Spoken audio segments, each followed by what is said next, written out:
Bonjour, c'est Maëva du Centre national du droit du travail. Aujourd'hui, nous allons voir les éléments les plus importants de la convention collective des pompes funèbres. Cette convention s'applique aux métiers suivants: marbrier, tailleur de pierre, agent funéraire, porteur, chauffeur, conseiller funéraire et personnel intervenant dans les services funéraires, la taille et le finissage de pierre, ainsi que la vente de fleurs et accessoires funéraires. La durée de la période d'essai varie selon la catégorie professionnelle. Elle est généralement de 1 à 3 mois pour les ouvriers et employés, et peut aller jusqu'à 4 mois pour les agents de maîtrise et cadres.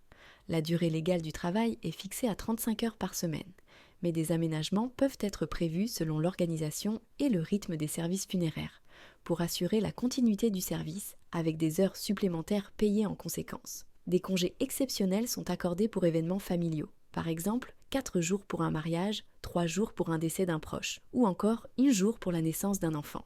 La Convention prévoit différentes primes, notamment une prime d'ancienneté à partir de 3 ans d'ancienneté, des primes de nuit et de dimanche, ainsi qu'une prime de salissure selon les fonctions exercées.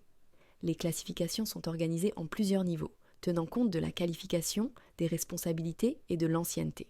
Chaque niveau correspond à une grille salariale précise régulièrement mise à jour, la dernière revalorisation ayant eu lieu au 1er janvier 2025. La Convention encadre également les questions de formation, de sécurité et de respect du droit syndical pour garantir de bonnes conditions de travail à tous les salariés du secteur. N'oubliez pas de vous abonner à la chaîne pour ne pas manquer les futures vidéos sur la convention collective des pompes funèbres et de mettre un like si ce contenu vous a plu. Pour commander votre convention collective à jour, vous pouvez vous connecter sur le site du Centre national du droit du travail. Merci et à bientôt.